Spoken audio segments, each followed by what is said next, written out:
Bonsoir les chefs. En Côte d'Ivoire, la musique engagée se répand de plus en plus. Principalement aujourd'hui, nous sommes avec, Jefferson, vous connaissez. qu'on accueille dans notre émission avec. Nous sommes ici pour parler de la musique engagée. Cette musique qui revendique la primauté des peuples. Cette musique qui met en avant tous les oui que vous voulez dire mais que vous ne pouvez pas dire. Voilà. Jefferson, qu'est-ce qui t'a poussé à faire cette musique? Ce type de musique Euh, plutôt. de ce type de musique, Mhm. d'accord?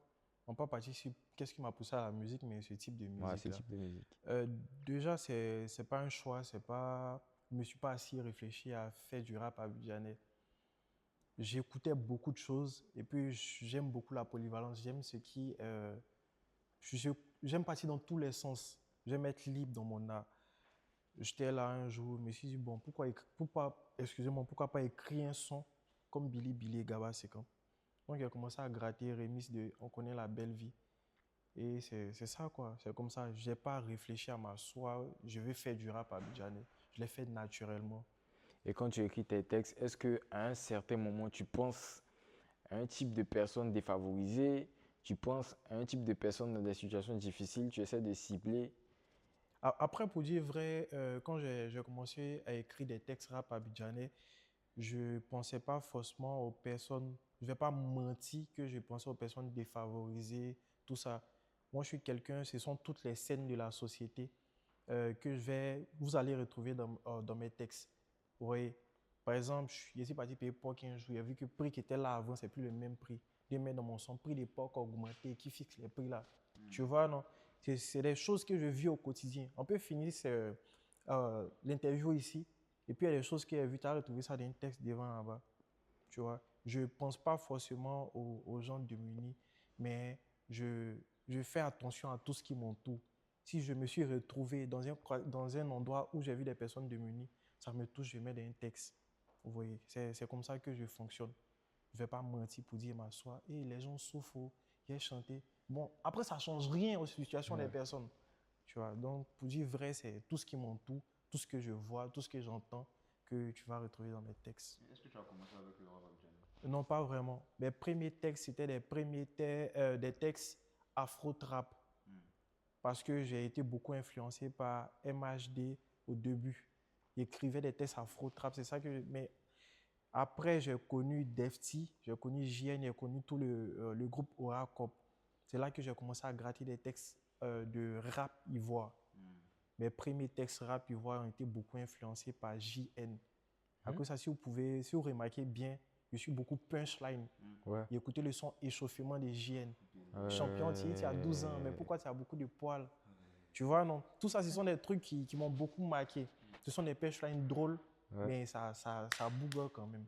Et puis Ouais. après, quand j'ai connu Defty, j'ai commencé à mettre du sérieux dans mes punchlines. Si on a un punchline, tu as écouté aujourd'hui, tu peux comprendre la punchline un mois après.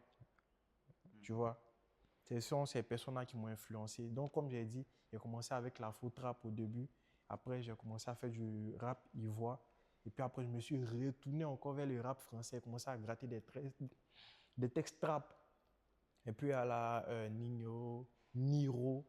Et puis, j'écoutais un peu de Bosch, tout Donc en gros, ça. tu es quelqu'un de vraiment cultivé dans le monde de la musique. Euh, je ne vais pas dire cultiver, mais je connais beaucoup. J'ai écouté beaucoup de choses quand même. Et puis actuellement même, je suis dans le rap ivoire, on peut dire, mais je n'écoute même plus du rap ivoire. J'écoute Tems, Attends, il y a une question. Ashake, Pourquoi tu dis, Ayasta. je suis dans le rap ivoire, on peut dire. On peut dire, bon, je suis dans le rap, on peut dire parce que rap Genre, pourquoi tu abidjanais, dis ça rap en ivoire, griffes? ce sont des Genre, termes, tu vois, non? je suis dans le rap ivoire, on peut dire. Je ne suis pas encore bien connu, c'est ce que je vais te faire Ok, comprendre. Tu ok, vois, il n'y a pas encore une ok. place pour dire que Jefferson, c'est, tu vois, le rap ivoire, quand on le voit, on l'associe, on met ton rap, tu vois. Et justement, Il n'y a pas est-ce encore une qu'en voulant place. t'incruster dans le rap ivoire, est-ce que tu as rencontré des difficultés? Non, pas vraiment. Tu vois, quand quelque chose est pour toi, c'est naturel. Mon premier son rap à Abidjanais, ça pop. C'est pas tout le monde qui pop son premier son. Ouais, il y a d'autres qui pop Musique est sans son. dure, hein. C'est très dur. Donc, quand ça vient vers toi, quand tu dis que, on dirait ça même, Dieu a science. Puis il fait le son, il va au studio, il fait le son, il fait une vidéo, je poste, il me réveille le matin, il voit 10 000 vues. Après, un de mes gars qui dit non, je vais te mettre devant une boutique, on fait une vidéo. On fait la vidéo, on poste, ça fait 100 000 vues. Il voit ça pète sur Twitter. Après, il y a des médias qui vont repartager. Il y a quelqu'un qui me contacte. Et je me qui salue au passage. Il y a Joël Le Grand, Constant Aka et puis Marek me contactent. Ils me disent que viens, on fait le clip. On fait les clips, ça pop. Il y a des médias qui partagent, ça fait des millions de vues. Ouais. Tu vois, ce sont des choses qui sont venues tellement vite vers moi. Le rap abidjanais que je n'ai même pas songé un jour à faire ça comme mon identité. Dieu dit que bon, ça vient vers toi, quoi. Moi, il a pris ça, quoi. Est-ce que tu comptes à l'avenir vouloir t'imposer un griffe dans le rap ivoire Ouais. ou bien un griffe créer cette identité, ton monde à toi, ou toi c'est que rap abidjanais? Mais après le rap abidjanais, moi, je crois que c'est une branche du rap ivoire. Hein. Ok. Ça reste toujours du rap ivoire. On peut dire que c'est à la base même du rap même. Le rap qu'on connaît aujourd'hui, il y a son fondement, mais c'est on peut dire le rap abidjanais. Tu Ouais, vois. disons. Donc, je crois que je suis déjà dans le rap ivoire. J'ai ma propre identité. Mais comme il dit, je suis tellement aléatoire que demain, tu peux venir me voir en train de faire du Fuji. Des trucs à la Asake. Tu vois. On aimerait bien voir ça. Hein. Tranquille, ça peut venir dans tous les sens. Donc, bon, moi, je me dis tranquille, hein, à l'avenir, tout le monde va voir. Maintenant, quel était le déclic qui Oui. t'a poussé à faire ton premier morceau? Mon premier morceau, le déclic, j'avais fait des sons avant.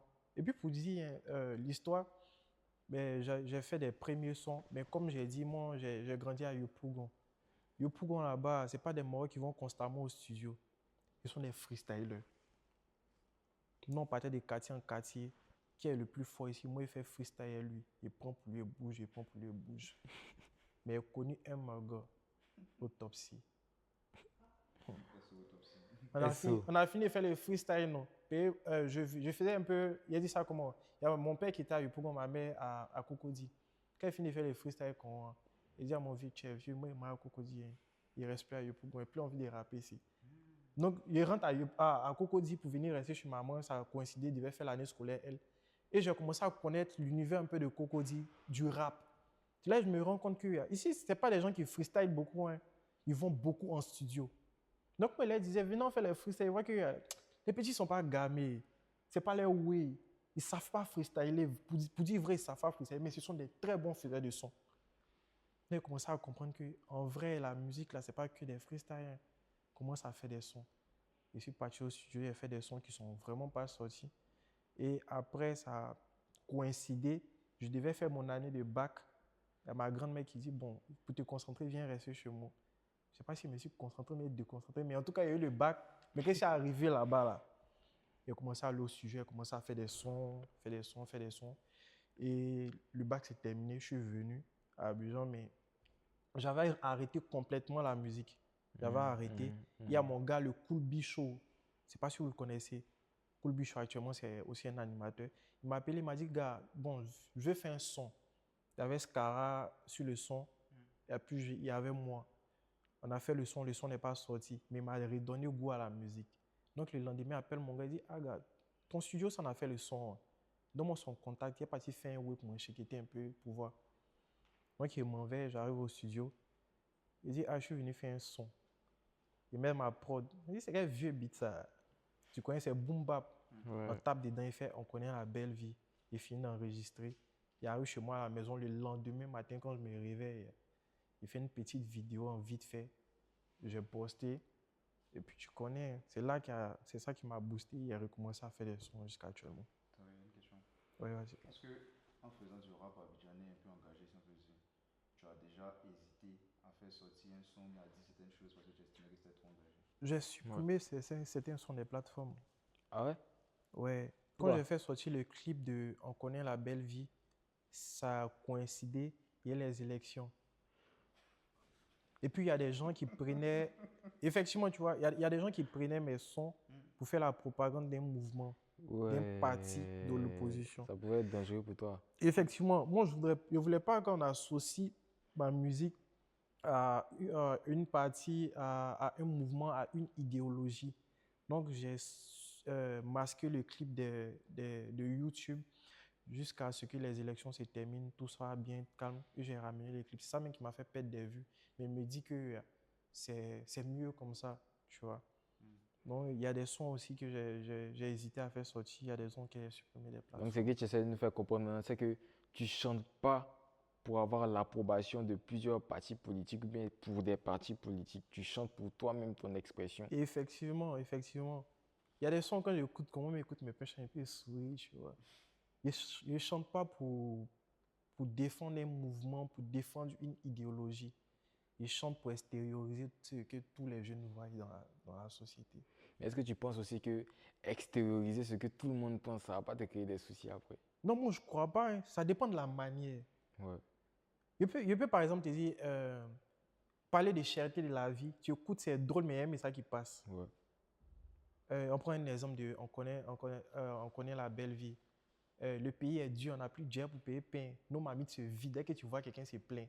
Mm. Tu vois, non? C'est une punchline. Ça te parle de la cherté de la vie, mais ça ne va pas t'énerver. C'est pas comme si elle venait dire qu'à cause de telle personne, on n'arrive pas à manger ici. Tu vois, non? C'est des thèmes qu'il ne faut pas employer. Certes, Ouais. tu veux extérioriser quelque chose, mais il faut savoir respecter ce que tu as en face. C'est facile de critiquer un homme politique tant que tu n'es pas à sa place. Ouais. C'est que tu critiques aujourd'hui, demain tu peux te retrouver à faire ça.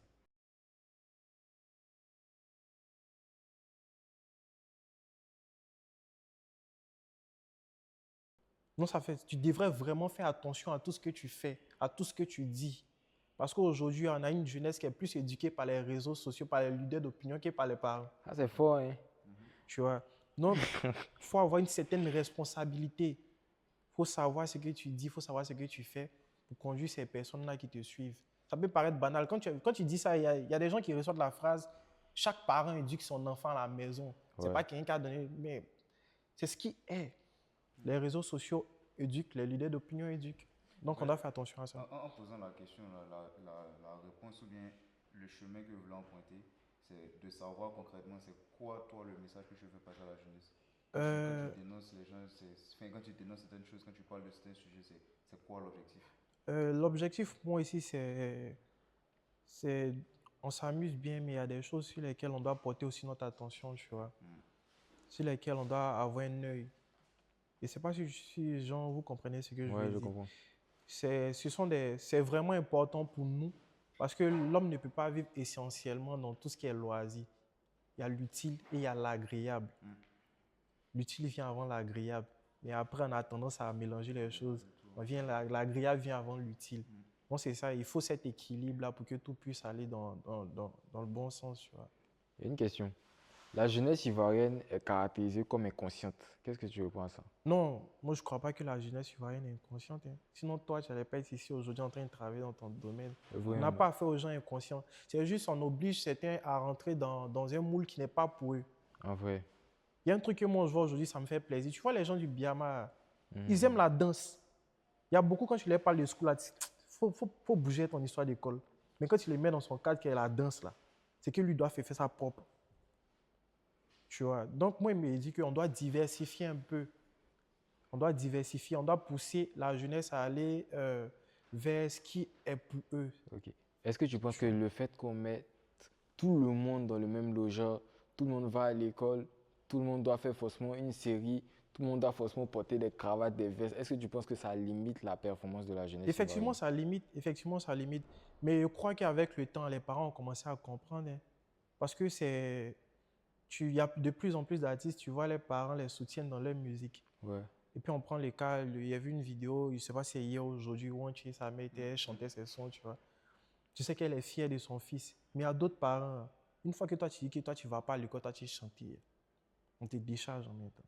Tout ce que toi tu as fait après, ces gens, c'est plus le problème, tu vois. C'est parce que tu pèses. Tu vois. Maintenant, je crois que les esprits s'ouvrent.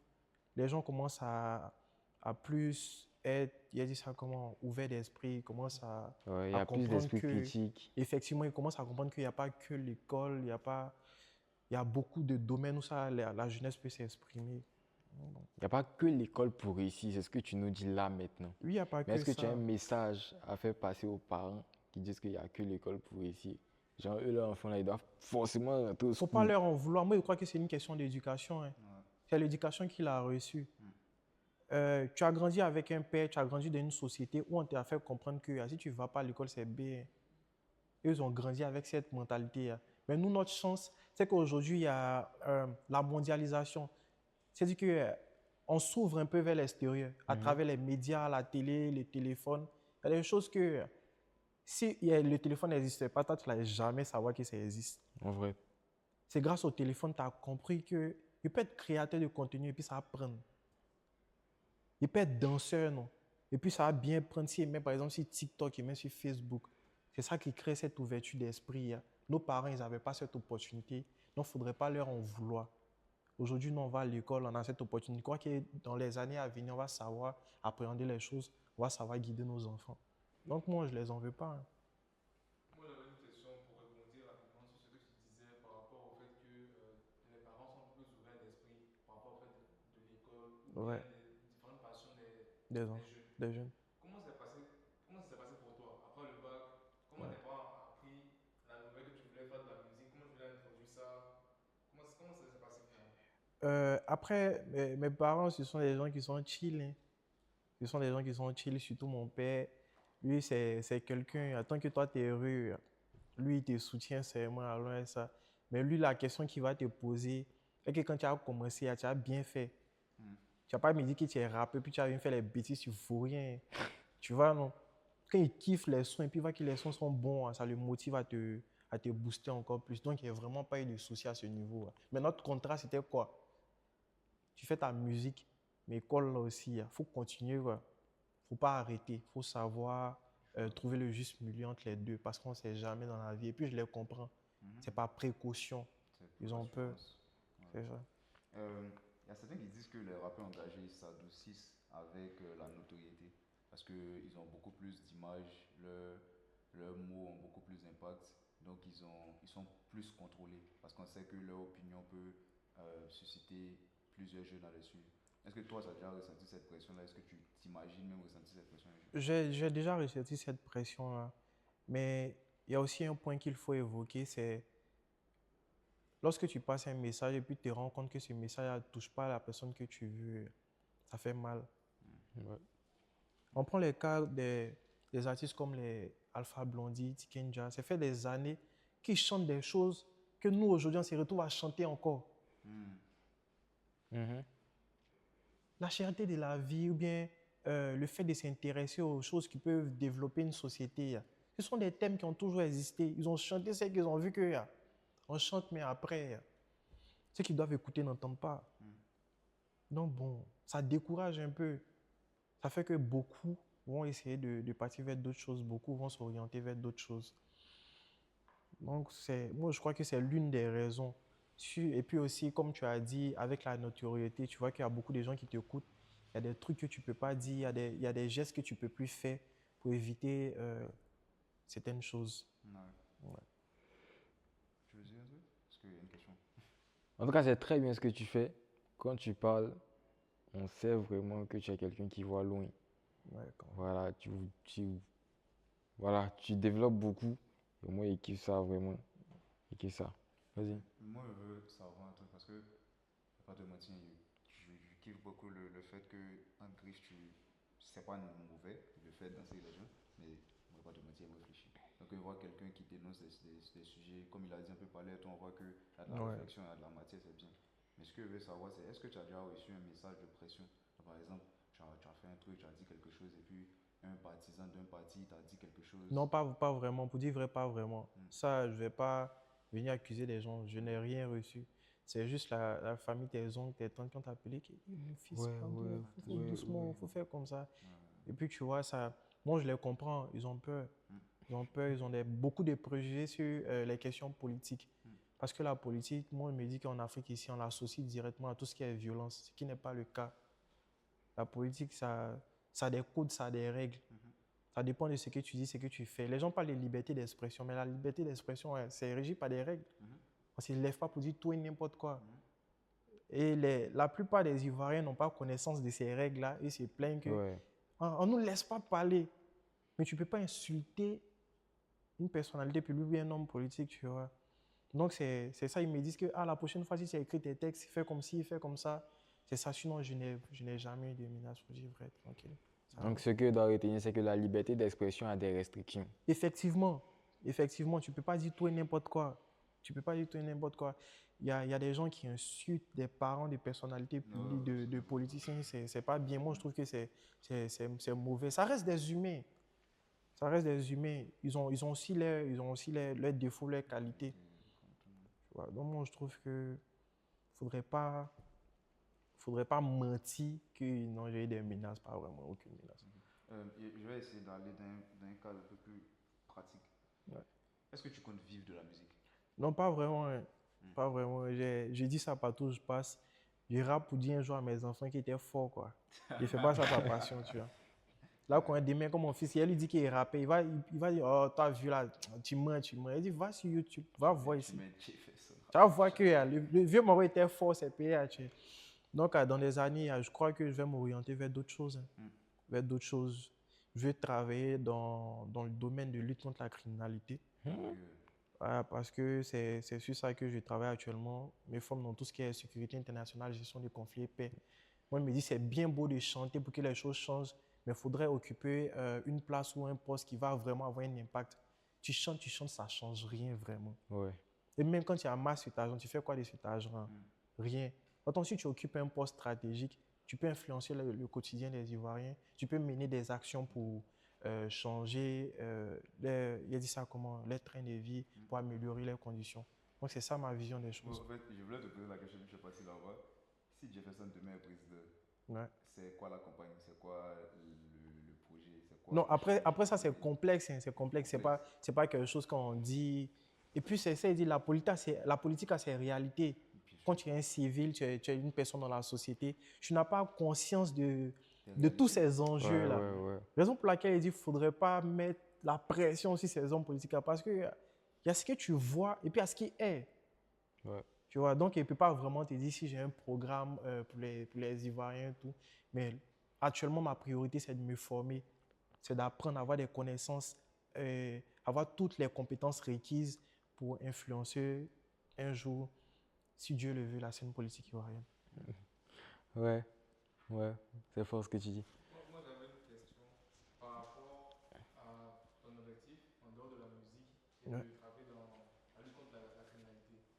Tu ne penses pas que si tu veux, dans le futur, occuper un poste dans ce genre de domaine, le fait ton passif d'artiste va te mettre des bâtons dans les roues, mais te ralentir? Non, pas vraiment, pas vraiment. Moi, je me dis que tout ce qui arrive à un homme, c'est pour une raison précise. Peut-être c'est ça même qui va pousser des gens à dire « Ah, lui, il chantait avant, on l'a connu ici. C'est pas aujourd'hui qu'il a commencé à avoir la tête sur les épaules. C'est pas aujourd'hui qu'il a commencé à s'intéresser aux questions qui touchent à la société. » Donc, c'est bien, on pourrait lui faire confiance dans certains cas. Tu vois. Moi, je me dis que tout ce que Dieu fait est bon. Cette musique aujourd'hui, peut-être ça ne va pas m'apporter quelque chose financièrement. Parce que le rap abidjanais, pour vous dire vrai, si tu veux l'argent, rap abidjanais, c'est pas faux. On n'a qu'à avoir un peu, c'est l'un, tu vas voir, c'est l'un qui fait tout, c'est l'un qui fait...